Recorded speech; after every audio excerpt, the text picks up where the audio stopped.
For today's adventure, we're exploring the green pastures of Stanley Park. With me on camera, as always, is Rick Von Schmidt.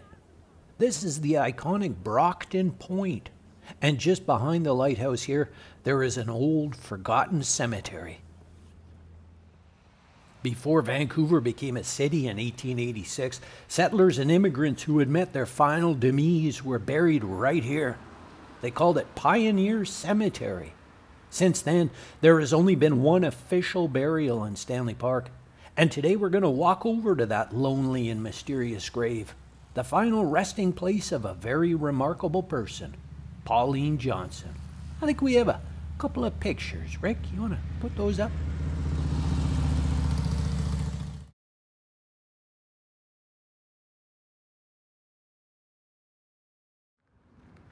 Pauline was born in Ontario in 1861. Her daddy was a proud Mohawk and her mama was from England. Pauline grew up learning about and respecting the heritage of both her parents, and she used her education and talents to become one of Canada's premier stage performers. Audiences were captivated by her poise, beauty, and grace. She recited her own poems and monologues. By the time she was 31 years old, she was a big hit across North America. Big hit. Pauline created a stage show that highlighted both her European and Indigenous ancestry. In the first act, she portrayed an Indigenous woman wearing an authentic costume and using real objects for props. In the second act, she came out as a sophisticated Victorian English woman.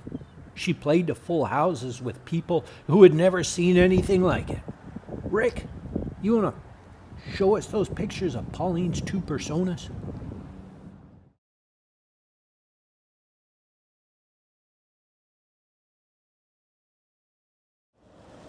In addition to her public performances, Pauline was an accomplished author.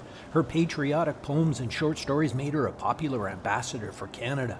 She retired from stage performing in 1909 at the age of 48. After traveling all over the world, she decided to retire in the most beautiful city she'd ever seen, Vancouver. Here she continued writing stories, including those related to her by her good buddy, Chief Joe Capilano. One of these stories was about this famous Vancouver landmark, Sai Wash Rock. As legend has it, a noble and upright young chief who loved his family was transformed into the Sai Wash Rock to become an indestructible monument to clean fatherhood. The story also says that his wife and child were turned into stone. Pauline wrote, "If you penetrate the hollows in the woods near Sai Wash Rock, you will find a large rock and a smaller one beside it. They are the shy little bride wife from the north with her hour-old baby beside her." Pauline's story of the Sai Wash Rock is included in her incredible book, Legends of Vancouver. I'll get Rick to include a link below in the comments section so you can buy your very own copy.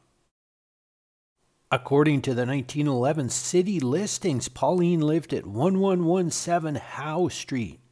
Sadly, the house is gone now, but we do know she would have lived very close to her favorite place, Stanley Park. Ah, sweet Pauline loved Stanley Park. She visited often. We have a picture of her and her buddies taken right here at the world-famous Hollow Tree. Rick, you want to...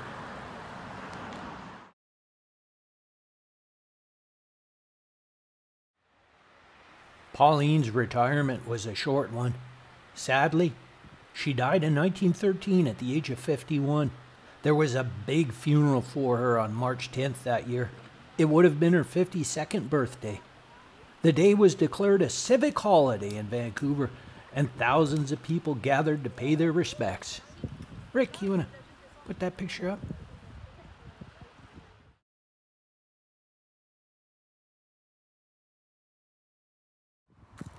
Pauline had asked to be buried in the place she loved the most, Stanley Park, and in particular close to Sai Wash Rock. But it was against the rules. In a move to honor one of the city's finest people, the authorities approved her wish. 9 years later, in 1922, the Women's Canadian Club sponsored this monument at her burial site. It includes the inscription, "In memory of one whose life and writings were an uplift and a blessing to our nation. Readers, historians, feminists, and academics continue to appreciate Pauline's works. She's been officially named a person of national historic significance. She has multiple schools named after her. She's had songs and even an opera written about her. At the opening ceremonies of Vancouver's 2010 Olympics, movie star Donald Sutherland even read her poetry. And Pauline was the first Canadian woman to have her image on a postage stamp. Rick, you wanna...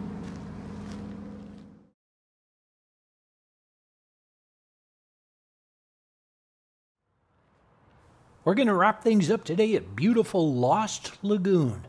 It was named by, you guessed it, Pauline Johnson. Before they put in the Stanley Park Causeway, this was an ocean inlet that emptied at low tide.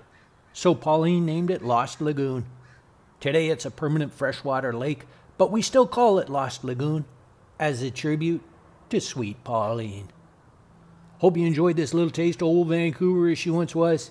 My thanks to Bev Sugarman for makeup and Jewel Hailmere for wardrobe. On behalf of Rick and myself, thanks for watching. And until next time, hey, that's a good bee.